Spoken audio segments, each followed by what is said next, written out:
I'm Coach Corey Wayne, and this is my video coaching newsletter. And the topic of this newsletter is going to be No More Mr. Nice Guy. I've got an email here from a viewer who's got himself into an interesting situation. He's got this girl, really hot girl, that he's been friends with, and he's been Mr. Nice Guy for a long time, to the point where they're best friends, and now they actually live together, even though at one point she's told him, there's no way I would ever live with you. Yet she's living with him, but she won't sleep with him, and she's hooking up with other guys, and so he's kind of wondering what the hell he should do about this particular situation, because obviously it's driving him nuts, and he's probably got a really bad case of blue balls.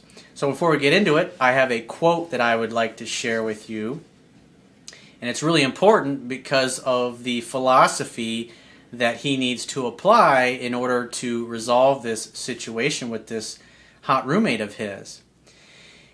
And so the quote says, "You don't get what you deserve in life, only what you negotiate. If you want someone or something in life, but they or the something you want seems out of reach or like it's not in the cards for you, you have to be willing to lose your attachment to having what you want in order to make what you want actually manifest in your life. You must speak your truth, say what you feel, and go for what you want without fear of loss or attachment in order to manifest your deepest desires. It is only when you can do without it forever that the universe makes it happen for you.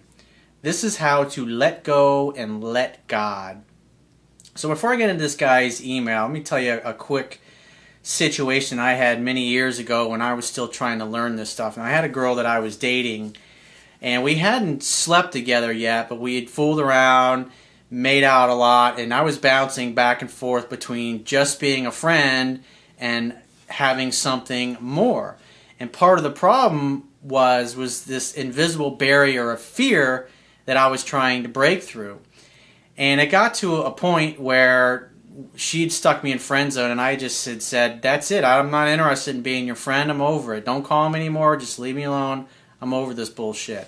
Because this girl really cared about me, but she was keeping me in friend zone because I was acting weak, and also she was scared of getting hurt.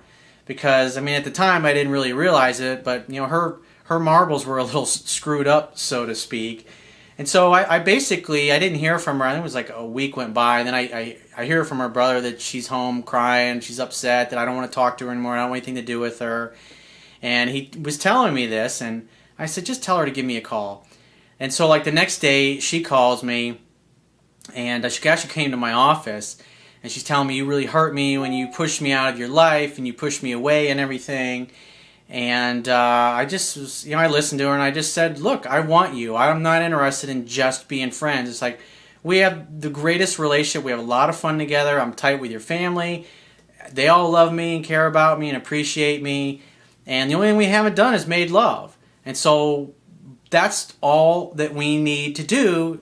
And I promise you things will completely change after that." And so she grabbed me and we started making out. I was like, "Let's go back to my house now." And she's like, "No." And so she ends up leaving. I said, "Well, when you figure it out, you give me a call." And so this was, I think, like on a Thursday afternoon she'd come by. And so I didn't hear from her on Friday, even though she had told me she was going to call me the next day. And I knew better than that point than to chase her, because I told her what I wanted. I told her I wanted to make love, or I wanted her out of my life for good, because I just couldn't do it anymore. And so I didn't hear from her. Then like Saturday, I was golfing actually with one of her other brothers. We were at the golf course. I think it was like 1, 2 in the afternoon. She calls me, and I was like, "Hey, how are you?" And she's like, "How you doing?" And she was all sweet. And I said, "So you want to get together?" And she says, "Yep." So we made plans for the next day, which was Sunday. And I was like, "Cool, I'll make dinner and bring a bottle of wine or something over." And so she took care of the drinks, and then I ended up making something with a crock pot. It's really cool, vegetarian. It wasn't really vegetarian, but I had a lot of vegetables and chicken in it. And so she came over, I don't know, 5, 6 o'clock in the afternoon, so we ate. And then after we ate, we just started making out, and we started taking each other's clothes off, and we finally made love for the first time, and it was fucking spectacular. Even though this had gone on for months, where it was all this sexual tension back and forth, it just completely changed the dynamic of the relationship. And for me personally, it enabled me to break through that barrier of fear, because I was afraid that if I really stood up to her and put my foot down and said, this is what I want, that she would walk and I'd never hear from her again. And that is definitely a real possibility if you've gotten yourself into this kind of situation. But what I learned in that situation is that, as the man, you've got to be the one who goes for what you want.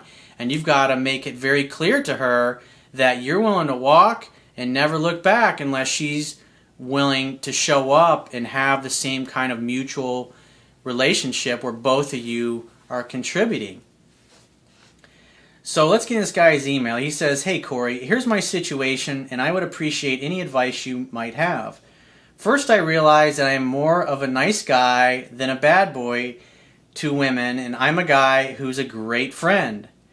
And this is like where I always was in my 20s, and I never got beyond it because I was so clueless back then. He says, which is where I'm at with a woman right now. Her and I are living together as friends. She says that we will never date because I'm 10 years older. I'm 35 and she's 25. And I'm not hot enough and that it would never work. However, she said that she'd never lived with me before. Now she says she loves it. She knows I have feelings for her and want to date her. Forget about the dating nonsense, because you're focused on relationship instead of just hanging out, having fun, and hooking up. Because when you focus on that, you're focused on locking this girl down to a commitment. Women don't want to be into a commitment in a relationship until they're emotionally ready, and that usually takes 2 months of hanging out, having fun, and hooking up, and letting her come to you at her own pace. As her interest rises, she's going to reach out to you and call you and text you more, and you just use those as opportunities to set the next date. So as her attraction grows, you start hanging out more and more because she's texting and calling you more and more. So you never have to worry about chasing her because you're only doing maybe 20 to 30% of it total. And this allows her to come to you, and then after about 2 months, that's when she feels comfortable and she wants to be committed to you. She doesn't want anybody, she doesn't want you sleeping with anybody else, and she doesn't want to sleep with anybody else. He says, she tells me that she loves being with me and spending a lot of time together, which is my problem. I know I should do other stuff with other people and not be around her so much. Definitely true, you should definitely do that. But I end up not doing that, and I think that's part of the issue. Ding ding, we have a winner. That's exactly it, dude. It's like deep down you kind of know this stuff, but in reality it's like it's like a mirror image of what I went through at one point in my life. And so you have this fear. You fear you're going to lose her. You fear if you stand up to her and tell her what you really want, and if she's not willing to give it to you, then you got to go your separate ways. You have to do that because that's the only way things are going to change, because that's what being a man is all about. You stating what you want and going for it without fear, and being, just like the quote I shared, having no attachment, have a matter-of-fact, take it or leave it kind of attitude, meaning you'd love to hook up with her and explore having something more, but you're also okay with her moving out and you never speaking again because it's not fair to you. And so what's going on is you're bottling up your feelings and your desires, and she sees it, but you're not strong enough to stand up for yourself. And since you're not strong enough to stand up for yourself to her, she's not going to feel safe and comfortable enough to open up to receive you, to let you have your way with her.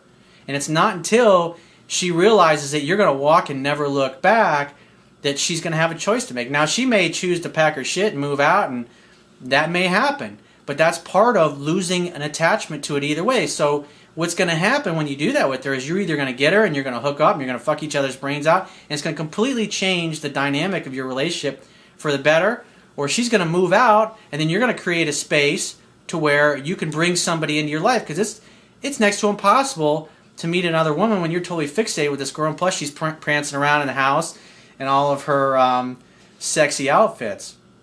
So he says, we flirt, and she's shown me her new bra and modeled some provocative clothing for me in the past. That's when you say, you know what, I think you just need to take all that shit off and come over here and sit in my lap, kiss me, and we'll see what pops up. Be playful. Treat her like a bratty little sister. Use sexual innuendo playfully like that, without any kind of fear, even if she says she doesn't like it. It's like, well, hey, you know, it's not my fucking fault you're so fucking hot and you're always prancing around here trying to get noticed with all this provocative clothing. Because bottom line is she likes the attention from you. She likes the fact that you're into her that way. It's just that you're not man enough yet to stand up for what you want. And that's why I was saying with the quote, you got to be willing to lose this girl and state what you want. Let her make her decision. And when she realizes that the only way she can keep you in her life is if she makes love to you and fucks your brains out, she's either going to do that or she's going to walk away. So either way, you're either going to get her or you're going to meet somebody better. But you can't get the right person. You can't get her or somebody new into your life until you stand up for yourself. Because in a way, the way you're acting, you're still acting like you're not worthy and you don't deserve her. And she has no choice but to treat you exactly how you're perceiving yourself. Because women respond to your strength. They don't respond to weakness because you're acting too feminine. You're acting too unsure of yourself. In a lot of ways, you're acting like a woman. And that's why she's not, the sexual attraction's not there. Nothing's happening because you're not making the move. He says, we are touchy, but that's it. Yeah, you know, it's like when you're standing there in the kitchen and she's touching you, you just say, I think you just need to get over it and kiss me. Or you just say, put your arm around her and pull her in and just fucking go for it. And if she says, what are you doing? It's like, I'm kissing you because I fucking love your lips. Because I fucking think you're hot. I want you. I want to be inside of you. I'm not interested in being your gay male girlfriend any longer. I'm over it. And that's where I got that place I got to with that other girlfriend of mine I was telling you about in the beginning of the video. It's like I just got to the point where it's like, I either want her, we're either going to have something spectacular, or I'm never going to talk to her again. And I was, either possibility, I had peace with it. And you got to get to that place where you have peace with either possibility. He says, I've kicked myself for not making a move in the past and always worried about making our living situation awkward. And the fact that she says, I'm going to show you my bra, but don't make it awkward. That's when she says, you know, when she puts the bra on, what do you think? It's like, I think the bra looks hot, but you know what? I think it would look a lot better if you take it off and release it to twins and come over and sit in my lap because I'm feeling like I want to suckle right now. So you say things like that, playfully and fun. That's not awkward. That's fun. It's treating her like the bratty little sister, but in obviously an adult type of way. It's like you're daring her to do that. You're saying what you want. There's no attachment in that because you're throwing a suggestion out there that's a little naughty and maybe a little over the line, but it's like you don't care because you're a man. This is what you want. You don't apologize for your desire for a woman ever. He says, I know I'm very important to her, as when I talk about having a girlfriend, she makes me promise I won't stop spending lots of time with her, and I can tell she's concerned that things will change. She has 3 men in her life, an ex that she will not date, but she'll sleep with. Apparently this sex is great. That's the guy you need to be. Stop trying to fucking date her, hang out, have fun, and hook up. I say it all the time. And he said, and another guy that she'll date casually, but isn't attracted to and can't stand the way he kisses, and she gets frustrated because of the lack of attention she gets, but he's fun, so he's indifferent to her, and it's driving her bananas. How many times have you heard me say women are more attracted to men whose feelings are unclear? Yours are totally clear, but you're not doing anything about it. You're not standing up to her, and therefore she wants a guy who acts like a man, who acts more of like a man than she does.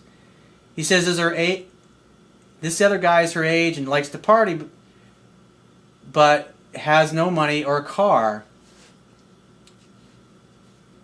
He says, in me, she calls her husband, and the guy she'll do everything with has a blast and has some money and a car and would drop a dime with another to hang out but won't get physical with. He says, my questions are, do you think she's attracted to me? Probably, but you're not doing anything about it. He says, is she waiting for me to man up and make a move? Abso-fucking-lutely. He says, should I say screw it the next time I feel like we're having a good evening together and try and kiss her? Yeah. But don't make it awkward and don't get angry. It's like 2 steps forward, 1 step back. You got to be honest with you. You just say, look, I adore you. I want you. We have a great friendship. This is awesome, but I want more than that. And if that's not cool with you, then you need to move out because I can't take this anymore. I'm over it. So you need to figure out what you're going to do. Why don't you come over and kiss me right now? That's what you got to do, bro. So if you got a question or a challenge you'd like to get my help with, go to my website, click the products button, and follow the instructions for booking a paid phone session. I'll talk to you soon.